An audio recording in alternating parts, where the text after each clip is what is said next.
Yo, yo, yo, what's up? We're live. Boom breakdown, baby. UFC Vegas 4 coming up. Poirier versus Hooker. What a main event. A lot of good fights on this card. I'm really getting excited about these fights, man. It's just so different without the crowd and everything. I feel like it's so exciting to see, if there's any kind of like interaction during the fight, or if there's any kind of like, smack talking while they're fighting, or, just hearing the punches different, hearing the commentators. Like, it's just a unique scenario. I'm going to say, like, I'm excited to have fans back. Personally, I think the roar of the crowd is like something special, and I think we'll really have a newfound appreciation for it. But there's something like really unique and different about these circumstances, and really high level fights taking place in like eerie quietness. It's just different. But starting with the main event, Dustin Poirier versus Dan Hooker. I think this is an amazing fight at 155. I mean, this fight has big implications, especially for a guy like Dan Hooker, who's come up and had his ups and downs. He's fought as low as 145. Now he's at 155, where he's still like one of the bigger 155ers. I can't believe he's made 145. But his last fight against Paul Felder was really exciting. It was an amazing performance by both of those guys, and a display of like heart and durability. And Hooker's a monster, man. I mean, the beating he took against Edson Barboza was just really impressive. Distractions. It was unbelievable, and he was able to stay in there throughout the whole fight pretty much and take all that damage. Dustin Poirier is a guy who's always going to be at the top, one of the best of the best.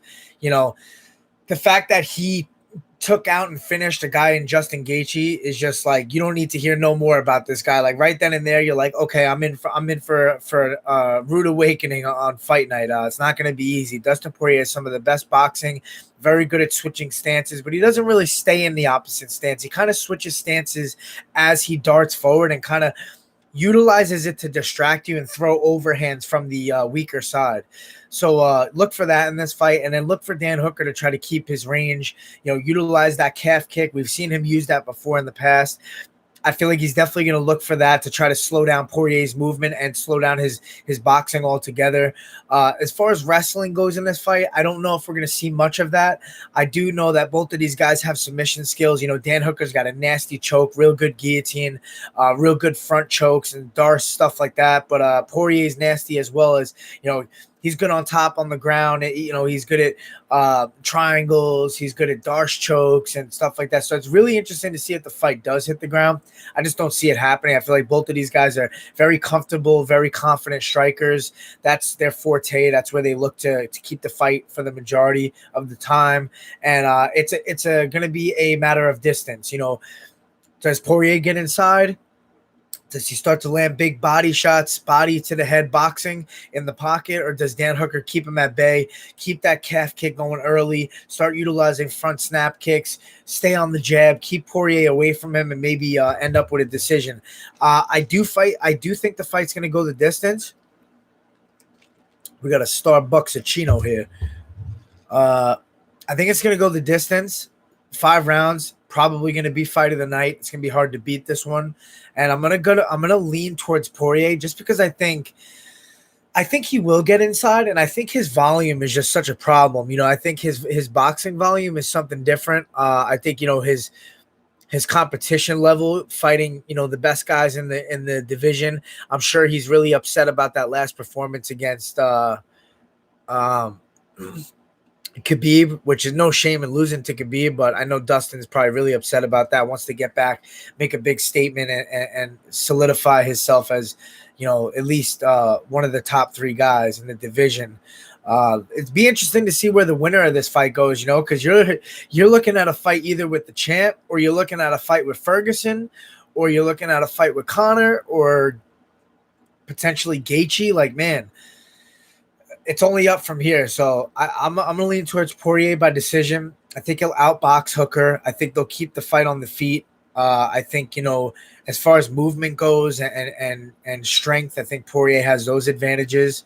Hooker is definitely going to have the length advantage. I just don't know if he's going to be able to keep him at bay for enough of the fight to edge out a decision. So I got Poirier. And I'll be honest, besides that fight, this is probably my most excited fight to see on the card is Mike Perry versus Mickey Gall. These guys have been at it for quite some time. I know Mickey Gall kind of chirped back at Mike Perry a while ago in an interview, and Mike Perry's, got the whole girlfriend situation where he's saying he's done with corners. He don't want to deal with nobody telling him what to do. He's going to have his girlfriend in the corner. So that's kind of interesting. I really want to see how that plays out. But Perry's a savage. You know what I mean? Like, I don't think he needs much,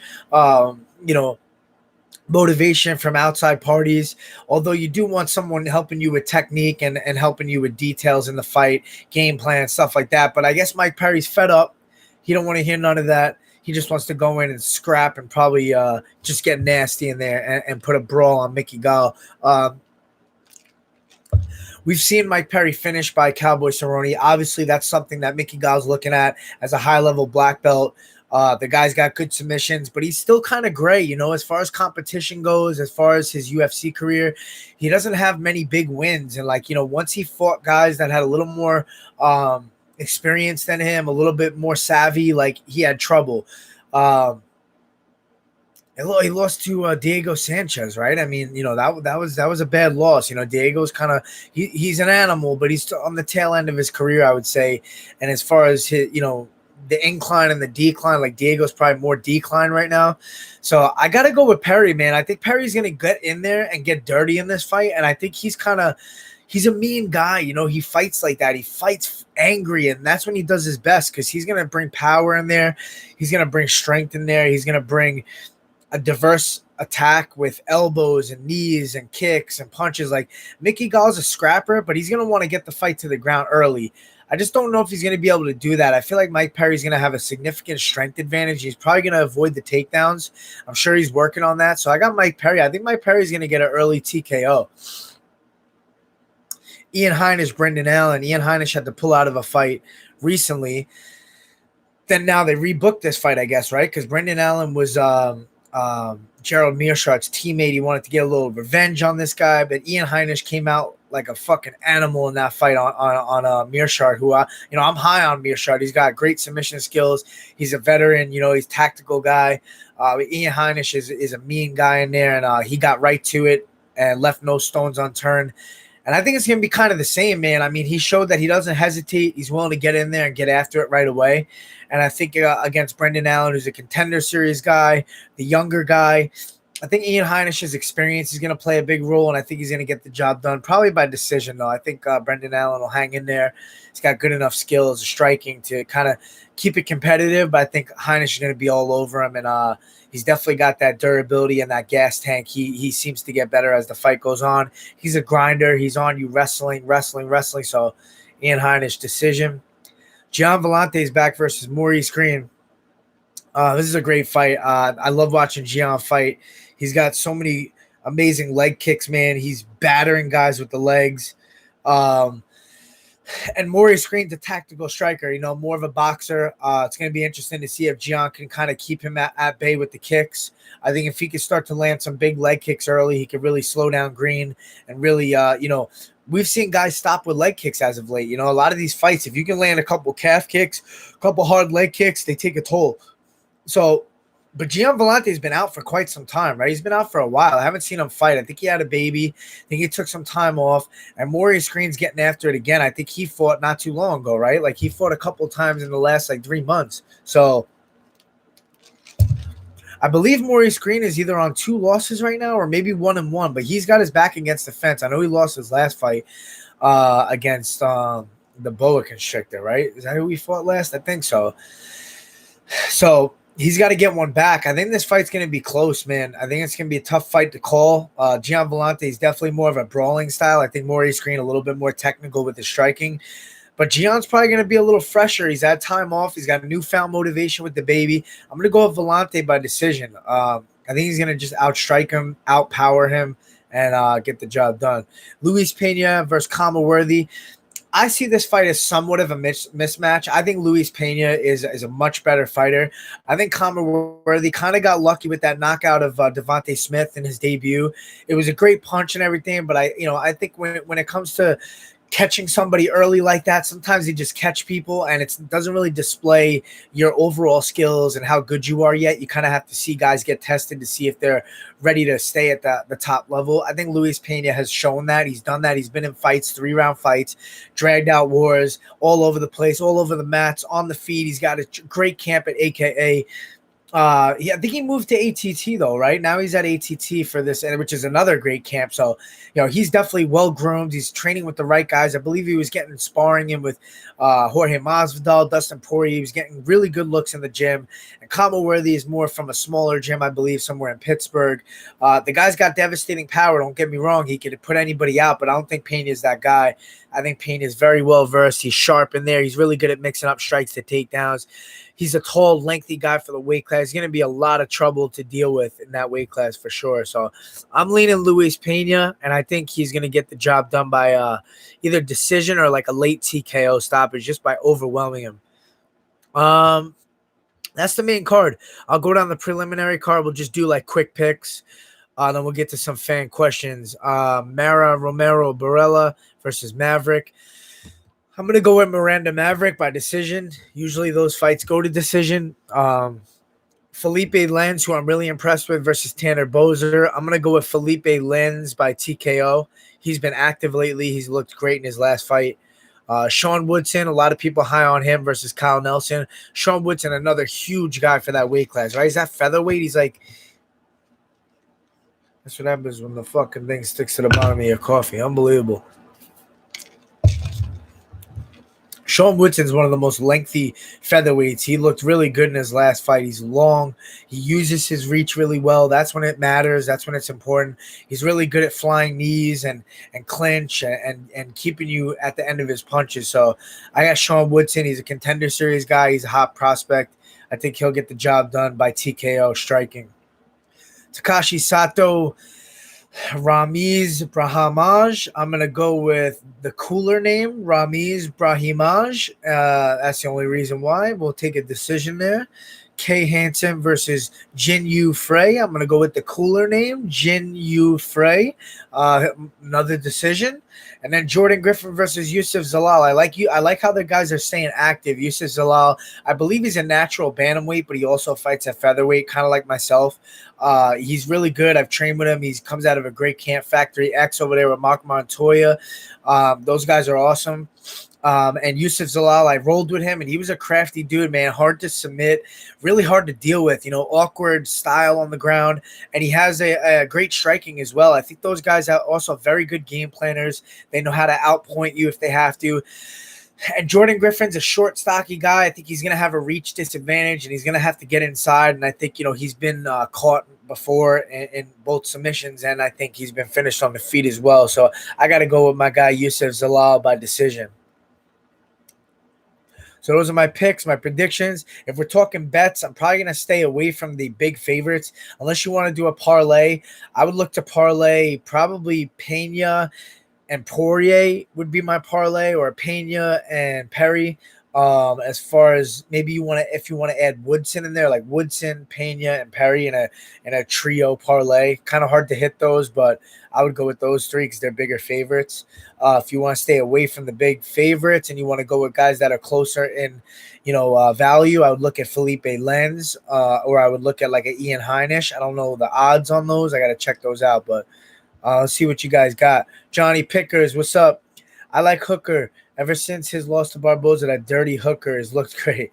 Hey, I wouldn't be surprised if Hooker pulls it off, man. He's nasty. He's definitely riding on some momentum right now with that Felder win, although that fight was close.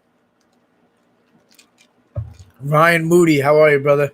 What's good, bro? Always good to see you looking healthy and happy. That's right, baby. Healthy, happy, and about $160 right now. We got to get down. It's the creatine. Johnny Pickers, Dan Bottom Bishop. Mike Perry is a dumbass. I agree. This is going to be a tough fight for Gall. Well, hey, man, Mike Perry is an anomaly. I think I forget what they call him, but he's just one of a kind, He's a different kind of character. He's always interesting to hear talk. I love watching his interviews. I'm actually going to watch them later on tonight. I know they did the media day, right? Today's Tuesday or Wednesday? Yeah, Tuesday. I think it's tomorrow.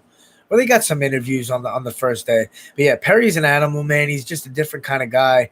It's a tough fight for Gall, though. Like I was saying, I agree with that. He's definitely got less experience with the better guys. He's not as well versed on the feet. He's got to get the fight to the ground. He only really has one way to win, in my opinion. I think Perry has multiple ways: decision, TKO, knockout. Bo Mal Patriote, Allen gonna win, in my opinion. He is so good. Hey, I wouldn't be surprised on that one either. I'm just high on Ian Heinisch right now. I think the fact that he's rolling with the momentum, I think that's a big deal sometimes when you come off a huge win and you have that momentum and that positivity. It is a factor in these fights. Oh, you're saying Ian Heinisch pulled? Oh yeah, Heinisch has a knee injury, right? I forgot about that. Maybe he isn't fighting in this fight. I don't know why it was still listed. So you're right. Maybe Heinisch isn't fighting. I got to check that out. That's it. Gold Caps told me Ian pulled out. Oh yeah, I remember James Lynch mentioning that. Are they gonna ever find a replacement for Allen, or is he not fighting? I don't know. We're gonna see. But yeah, never mind all that Ian Heinisch talk. Looks like staying active fucks your body up. Kyle Dacus, a CFFC veteran. That's right. So it's Kyle Dacus versus Brendan Allen, which kind of changes things up for me. I'm going to have to go with Brendan Allen, right? We switch things. We change our minds in life. That's what happens. But hey, time to go house shopping. It's time for Boom to get a nice little house. We'll build a little Boom cave in there, a nice little gym, a little basement action. Do the Boom breakdowns down there. You see right here, I got the little light. I got the circle light for my phone. You put the phone right there. It's got that extra light, gives you a little glisten, and I'll do some Boom breakdowns with that. It's on the tripod. We got the Blue Yeti mic. We're all set, professional. We got the webcam. We got it all. But thank you guys for tuning in. Thumbs up. Subscribe to my channel. I appreciate it. We'll probably do a post-fight breakdown as well. I'll maybe get on my live on Instagram and talk about bets as I get closer. Who did I bet on? Which odds are better? And who holds bigger value? Any underdogs that hold value? Stuff like that. So I appreciate you guys, and we'll see you next time, baby. Boom. Cheers.